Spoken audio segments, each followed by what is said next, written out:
How desperate would a person be when buried deep underground? A cramped, confined space with only a little air and a gunshot wound in his waist. Though he has a phone, there's no signal. At this point, the man was on the edge of breaking down, frantically banging on the coffin lid and letting out painful screams, only to be met with falling dirt.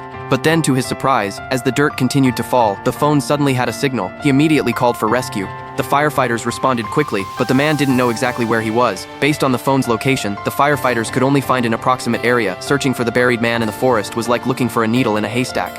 At this point, the captain determined that to bury an adult man, they would need to dig a hole at least 2 meters in diameter. So they first needed to find loose soil, then use a sonar device for detection. Meanwhile, the air inside the coffin was running out. The man began to have difficulty breathing, but he kept banging on the coffin. The sound reached the nearby firefighters.